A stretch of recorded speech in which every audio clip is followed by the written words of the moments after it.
क्या हो गया है सिराला वालों की आवाज को?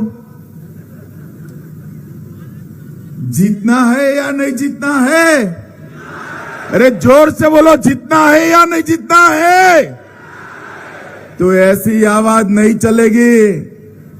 यहां से मोदी जी आज महाराष्ट्र में है, वहां तक आवाज जानी चाहिए। सत्यजीत और निशिकांत को जिताने के लिए सिराला में भाजपा वाले इकट्ठा हुए हैं। मेरे साथ दोनों हाथ उठाइए। दूर बैठे वो भाई भी उठाए, सामने बैठे वो भी उठाए। विजय के संकल्प की मुट्ठी बीजिए और प्रचंड आवाज से बोलिए, भारत माता की जय जय जय जय जय शिवाजी, जय जय जय जय जय भवानी, वंदे वंदे। आज विश्वासराव नाईक महाविद्यालय में उपस्थित सभी भाइयों बहनों को मैं प्रणाम कर कर मेरी बात की शुरुआत करता हूं। मैं यहां पर महाराष्ट्र चुनाव में भारतीय जनता पार्टी के दो प्रत्याशी सत्यजीत देशमुख, आगे आओ सत्यजीत, और इस्लामपुर से हमारे निशिकांत जी आगे आइए। ये दोनों को जिताने की अपील करने के लिए मैं आया हूं। और मैं आज यहां कहकर जाता हूं, हमारे सत्यजीत ने कहा कोई कानून के चलते ये अघाड़ी सरकार ने नाग पंचमी की नाग की पूजा बंद करी है। मैं 32 सिराला नाग मंदिर की भूमि पर कहकर जाता हूं, हमारी सरकार फिर से बनने के बाद इसको हम विधि विधान के साथ चालू करेंगे। कानून का सम्मान भी रहेगा और नाग पूजा भी वही परंपरा के साथ होगी। ये मैं आज कहकर जाता हूं। मैं ग्राम देवत अंबा माता को और महान गोरक्षनाथ महाराज को भी प्रणाम कर कर मेरी बात की शुरुआत करता हूं।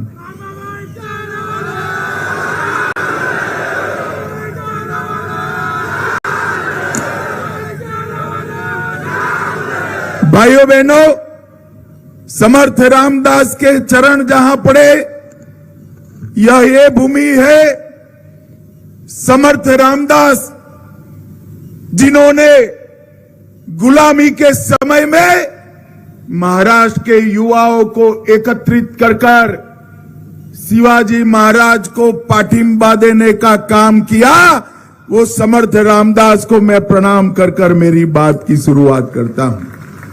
महाराष्ट्र की ये वीर भूमि छत्रपति शिवाजी महाराज, धर्मवीर संभाजी महाराज, ज्योतिबा फुले, क्रांति ज्योति सावित्रीबाई फुले, महान अंबेडकर जी और तिलक महाराज जैसे वीर और ज्ञानी पुरुषों की ये भूमि है। ये भूमि पर वसंत दादा पाटिल, राजाराम बापू पाटिल, जिन्होंने सहकारिता आंदोलन को आगे बढ़ाकर किसानों की खुशहाली के लिए काम किया, ये सभी महान लोगों को मैं प्रणाम करना चाहता हूं। भाइयों बहनों, 20 तारीख को समग्र महाराष्ट्र के अंदर मतदान होना है और आप लोगों को वो मतदान में निर्णायक भूमिका लेनी है। मैं महाराष्ट्र में 1.5 महीने पहले पूरे महाराष्ट्र का दौरा किया हूं। जहां जहां गया, विदर्भ गया, मुंबई गया, कोंकण गया, कोल्हापुर गया, उत्तर महाराष्ट्र जलगांव गया, जहां गया वहां एक ही बात है, महायुति की सरकार बनानी है, देवेंद्र भाई को विजयी बनाना है। भाइयों बहनों, मोदी जी की सरकार ऊपर बन चुकी है, केंद्र में भाजपा सरकार है, नीचे एनडीए की सरकार बना दीजिए, महायुति की सरकार बना दीजिए। मैं बताकर जाता हूं, ये दोनों सरकारें डबल इंजन की सरकारें महाराष्ट्र को देश का नंबर 1 राज्य बनाने का काम करेंगे, नंबर 1 राज्य बनाने का। मोदी जी ने हम सबके सामने एक लक्ष्य रखा है, और वो लक्ष्य है एक ऐसा भारत बनाना जो हर क्षेत्र के अंदर वो भारत दुनिया में सर्वप्रथम, और वो केवल और केवल एनडीए बना सकता है भाइयों बहनों, और मोदी जी के नेतृत्व में ही बन सकता है। और मैं आज जब यहां आया हूं तब अघाड़ी वालों को पूछने आया हूं, और आप सबको भी पूछने आया हूं, औरंगाबाद का नाम संभाजी नगर होना चाहिए या नहीं होना चाहिए भाई? अरे जोर से बोलो, होना चाहिए या नहीं होना चाहिए? ये अघाड़ी वाले इसका विरोध करते हैं, और अपने आप को महान बाला साहब का वारिस कहने वाले उद्धव ठाकरे भी उनका विरोध करते हैं। मैं आज बताकर जाता हूं, पवार साहब सुन लो, जितना जोर लगा दो, संभाजी नगर का नाम वीर संभाजी नगर ही रहने वाला है, कोई नहीं बदल सकता। भाइयों बहनों, मुझे बताओ, ये कश्मीर जो है हमारा है या नहीं है? जोर से बोलो, है या नहीं है? धारा 370 हटनी चाहिए थी या नहीं हटनी चाहिए थी? जोर से बोलो, हटनी चाहिए थी या नहीं हटनी चाहिए? एक कांग्रेस, एनसीपी, नकली शिवसेना, शरद पवार की एनसीपी, ये कहते हैं कश्मीर में धारा 370 नहीं हटनी चाहिए। अभी कश्मीर की असेंबली में मीटिंग हुई, नेशनल कॉन्फ्रेंस के साथ कांग्रेस पार्टी ने भी एक रेजोल्यूशन किया कि धारा 370 वापिस लाइए। ये कश्मीर जो है भारत का अभिन्न अंग नहीं है। मैं आज संभाजी महाराज की भूमि पर कहकर जाता हूं, मेरी बात मानिएगा शरद पवार साहब, आपकी 4 पुश्ते भी आएगी, धारा 370 हम वापिस नहीं आने देंगे। भाइयों बहनों, इन लोगों ने एक प्रकार से तुष्टीकरण की सम सीमाएं लांघ दी। पूरा देश वक्फ बोर्ड के कुछ प्रावधान जो कांग्रेस पार्टी ने किया उससे परेशान है। मोदी जी संसद के अंदर वक्फ बोर्ड में बदलाव का बिल लाए और वो बिल का ये लोग विरोध कर रहे हैं। अभी कर्नाटक के वक्फ बोर्ड ने कुछ पूरे गांवों को मंदिरों समेत, किसानों की भूमि समेत गांवों को वक्फ की संपत्ति घोषित कर दिया। मैं पवार साहब को पूछने आया, उद्धव जी को पूछना चाहता हूं, मुझे बताइए वक्फ बोर्ड का आप समर्थन करोगे या विरोध करोगे? वो जवाब नहीं देंगे। मैं आपको बता देता हूं, वो वक्फ बोर्ड का विरोध करेंगे सिराला वालों। और अघाड़ी की सरकार गलती से भी आ गई तो किसानों की भूमि वक्फ बोर्ड के नाम पर करने का भी काम करेगी, वक्फ बोर्ड के नाम पर। मगर आप चिंता मत करो, केंद्र में आप लोगों ने नरेंद्र मोदी सरकार बनाई है, नरेंद्र मोदी सरकार। मैं आज सिराला वालों को कहकर जाता हूं, जब तक नरेंद्र मोदी सरकार है, इस क्षेत्र के मंदिरों को या इस क्षेत्र के किसानों की भूमि को हम किसी को हाथ नहीं लगाने देंगे। भाइयों बहनों, हाथ नहीं लगाने देंगे। मुझे एक बात बताओ भाई, ये जो राम मंदिर है वो बनना चाहिए था या नहीं बनना चाहिए था? जोर से बोलो, बनना चाहिए या नहीं बनना चाहिए? माताएं बहनें भी बताए, बनना चाहिए या नहीं बनना चाहिए? 500 साल से प्रभु श्री राम टेंट में बैठे थे। कांग्रेस पार्टी 75 साल से राम मंदिर को अटका रही थी, लटका रही थी, भटका रही थी। मोदी जी आए, एक 5 साल में ही भूमि पूजन भी किया, कंस्ट्रक्शन भी किया और प्राण प्रतिष्ठा कर कर जय श्री राम कर दिया। और भाइयों बहनों, शरद पवार साहब ने कह दिया कि मैं बाद में आऊंगा। उद्धव ठाकरे भी नहीं गए, राहुल गांधी भी नहीं गए। क्यों नहीं गए बताओ भाई, सिराला वालों, क्यों नहीं गए? मैं बताऊं, उनको अपनी वोट बैंक से डर लगता है, वोट बैंक से डर लगता है। मगर हम भाजपा वाले वो वोट बैंक से नहीं डरते हैं। सिर्फ राम जन्मभूमि नहीं, हमने काशी विश्वनाथ का कॉरिडोर भी बनाया और सोमनाथ का मंदिर भी सोने का बन रहा है। इसको कोई नहीं रोक सकता। भाइयों बहनों, यहां पर जो तुष्टीकरण की राजनीति चली है, वो तुष्टीकरण की राजनीति को अटकाने का एकमात्र रास्ता महायुति की सरकार है, भारतीय जनता पार्टी की सरकार है।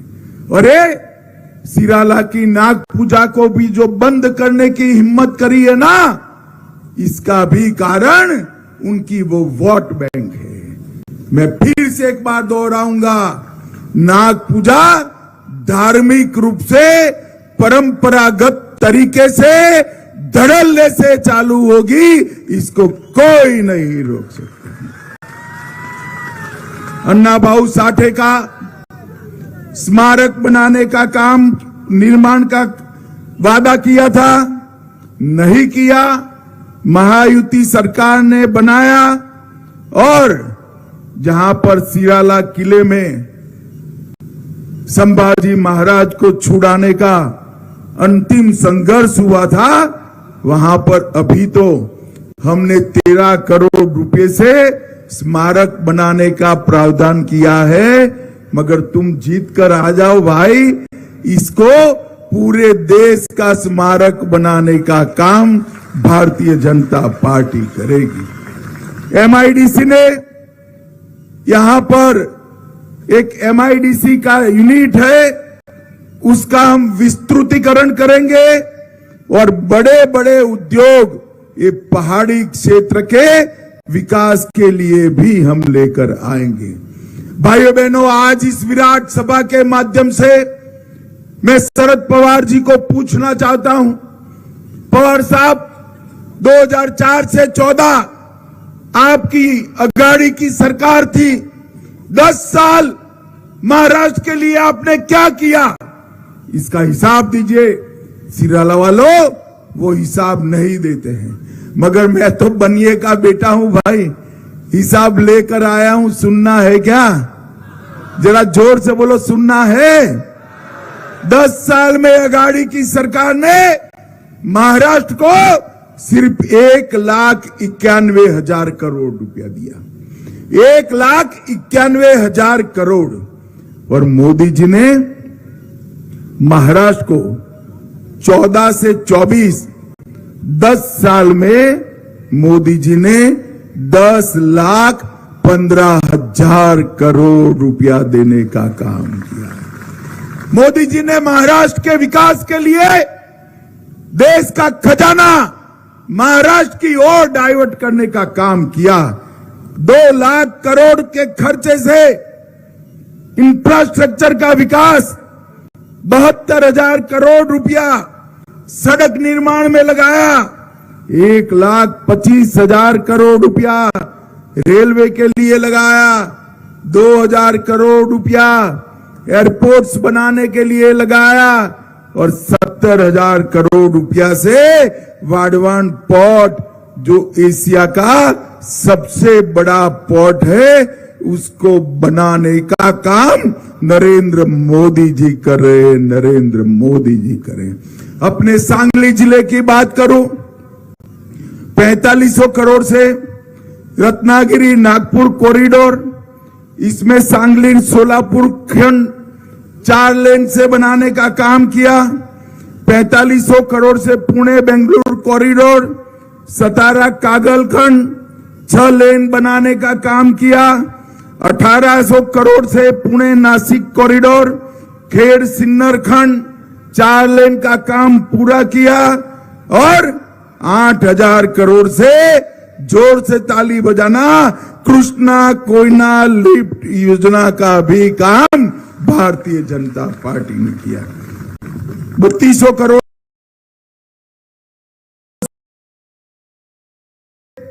सांगली कोल्हापुर बाढ़ समन परियोजना, मेरसार सोलर प्रोजेक्ट चालू किया। और ये पवार साहब किसान किसान कह रहे हैं, मैं पवार साहब को कहना चाहता हूं, मोदी जी आने के बाद किसान को हर साल 6,000 रुपया देने की शुरुआत करी और यही जिले के 4,47,000 किसानों को 1,400 करोड़ रुपया, मतलब हर साल 6,000 करोड़ रुपया जाता है। 4 लाख गरीबों के घर में पहली बार नल का कनेक्शन भेजा। आयुष्मान भारत योजना के तहत 10 लाख गरीबों को 5 लाख तक का सभी खर्चा फ्री किया। और अब मोदी जी किसी भी आय वर्ग के हो, जिनकी आयु 70 साल की ज्यादा है, उनको और 5 लाख देने का काम हमारे नरेंद्र मोदी जी करने जा रहे हैं। नरेंद्र मोदी जी 22,000 घर बनाए, 17,000 रेडी पटरी वालों को श्रीनिधि योजना से, स्वनिधि योजना से काम दिया और 1,24,000 घरों में हमने शौचालय बनाने का काम किया। और भाइयों बहनों, अभी देवेंद्र जी, एकनाथ जी लाड़की बहन योजना लेकर आए हैं और 7 लाख माताओं बहनों के अकाउंट में लाडली बहन योजना का पैसा जमा करने का काम भारतीय जनता पार्टी ने किया। 7 लाख बहनों सिर्फ सांगली, और इसमें बढ़ोतरी होने वाली है। जोर से ताली बजाओ, अभी जो तय हुआ है उसमें बढ़ोतरी भी होने वाली है। और 1,28,000 गरीबों को अनाज देने का काम भी मोदी जी ने किया है। भाइयों बहनों, हमने तय किया है कि लाडली बहन योजना को 1,500 से बढ़ाकर 2,100 करेंगे और पीएम किसान के जरिए 6,000 मोदी जी दे रहे हैं। जोर से ताली बजाना। हमारी यूपी सरकार 15,000 देने का काम करेगी, 9,000 रुपया और जोड़ा जाएगा। भोजन और आश्रय सुनिश्चित करेंगे। वृद्धावस्था का पेंशन 1,500 से बढ़ाकर 2,100 करे जाएगा और 10 लाख छात्रों को 10,000 रुपया ट्यूशन फी हर महीने दी जाएगी और 25 लाख नौकरियां हर महीने देने का काम ये भारतीय जनता पार्टी की सरकार करेगी। भाइयों बहनों, अघाड़ी वालों का एजेंडा फिक्स है। वो अपनी एक निश्चित वोट बैंक को सुखी करना चाहते हैं, समृद्ध करना चाहते हैं। आपको मालूम है ना उनकी वोट बैंक कौन सी है? मालूम है या नहीं है? अरे जोर से बोलो, है या नहीं है? किसके लिए वक्फ बोर्ड के सुधार का कानून का विरोध कर रहे हैं? वो उसके लिए ही काम करना चाहते हैं। भारतीय जनता पार्टी की सरकार ने तय किया है कि पूरे महाराष्ट्र के अंदर हर वर्ग, हर आयु, हर व्यवसाय और हर क्षेत्र के नागरिकों की प्रगति के लिए भारतीय जनता पार्टी काम करेगी। सिंचाई योजना में सिराला उत्तर के लिए वाकोडी बदरुक पार्ट 1, स्टेज 2 और 3 प्रोजेक्ट उसको पूरा कर दिया गया है और पश्चिमी पहाड़ी विभाग के लिए भी नया प्रोजेक्ट हम बनाने वाले हैं, जिससे 15,000 हेक्टेयर सिंचाई होगी। और मैं आज आप सभी को कहना चाहता हूं, अघाड़ी की सरकार गलती से भी बहुमत में आ जाती है तो उद्धव ठाकरे अपने बेटे को मुख्यमंत्री बनाना चाहते हैं, पवार साहब अपनी बेटी को मुख्यमंत्री बनाना चाहते हैं और कांग्रेस पार्टी में तो 1 दर्जन लोग मुख्यमंत्री के लिए अपने कपड़े सिलाकर बैठे हैं। भाई मुझे बताओ, जो लोग अपने बेटे बेटी को मुख्यमंत्री बनाना चाहते हो, वो सिराला वालों का कल्याण कर सकते हैं क्या? जोर से बोलो, कर सकते हैं क्या? इस क्षेत्र का कल्याण केवल और केवल नरेंद्र मोदी जी के नेतृत्व में एकनाथ शिंदे, देवेंद्र फडणवीस और अजीत दादा की महायुति ही कर रही है। हम एकजुट होकर महाराष्ट्र की जनता के सामने हम आए हैं कि आइए आप सभी लोग मोदी जी पर भरोसा करिए। मोदी जी जो वादा करते हैं वो पत्थर की लकीर होती है, पूरा होता है। अभी अभी कांग्रेस के नेता खड़गे जी ने कांग्रेस वालों को कहा कि भाई वादा संभल कर करना, जरा हिमाचल में पूरा नहीं हुआ, कर्नाटक में पूरा नहीं हुआ, तेलंगाना में पूरा नहीं हुआ। खड़गे साहब आप कुछ भी कहिए, आपके जो नेता है ना खटाखट वाले, ऐसा वादा करते हैं जो कभी पूरा ही नहीं होता, पूरा ही नहीं होता। कांग्रेस के अध्यक्ष ही कहते हैं कि कांग्रेस जो वादे करती है वो काल्पनिक है, पूरे नहीं होते। और मैं आज कहकर जाता हूं, हम मोदी जी ने जितने भी वादे किए सभी वादों को पूरा करने का काम हमारे नेता नरेंद्र मोदी जी ने किया है, नरेंद्र मोदी जी ने किया है। और हमारे घोषणा पत्र के अंदर जितने भी वादे हम कर कर आए हैं, इस सारे वादों को हम पूरा करने का काम करेंगे। और भाइयों बहनों, सबसे बड़ी एक मैं बात कहना चाहता हूं, 10 साल पहले सोनिया मनमोहन की सरकार थी, आए दिन आतंकवादी बम धमाके करते थे और भारत सरकार में बोलने की हिम्मत नहीं थी।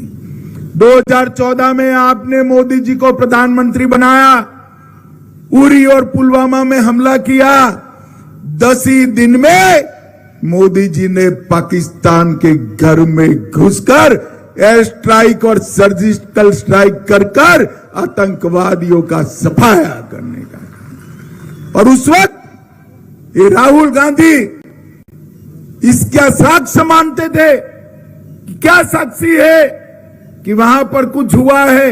अरे राहुल बाबा, जरा समझो तो पाकिस्तान वालों के चेहरे टीवी पर देख लो तो मालूम पड़ जाएगा कि उनको यहां हमारी सेना वालों ने क्या किया है। भाइयों बहनों, ये अघाड़ी वाले देश को सुरक्षित नहीं कर सकते, देश का सम्मान नहीं बढ़ा सकते। देश का सम्मान बढ़ाना है, देश को सुरक्षित करना है तो नरेंद्र मोदी जी के हाथ मजबूत करना पड़ेगा। आप यहां पर युति को जिताते हैं, महायुति को जिताते हैं, उसका मतलब ही होता है कि देश की जनता नरेंद्र मोदी जी के साथ है। ये अघाड़ी वाले सारे तैयारी कर कर बैठे थे, करोड़ों रुपए के पटाखे लेकर बैठ गए थे कि हरियाणा में हम जीतेंगे और पटाखे जलाएंगे। कई जगह तो उनके फटाके उन्होंने भाजपा के कार्यकर्ता को दे दिए। हरियाणा में कांग्रेस का सुपड़ा साफ हुआ है और महाराष्ट्र में भी अघाड़ी का सुपड़ा साफ होने वाला है। भारतीय जनता पार्टी की सरकार बनेगी।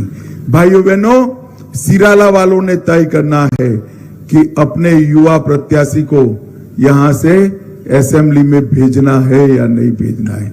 मैं आपको कहकर जाता हूं, सत्यजीत को आप एमएलए बनाकर भेजो, उसको बड़ा आदमी बनाने का काम भारतीय जनता पार्टी करेगी। निशिकांत जी को भी प्रचंड बहुमत से जिताइए, 2 कमल खिलाकर पहुंचाइए और मोदी जी के हाथ मजबूत करिए, देश को सुरक्षित करिए।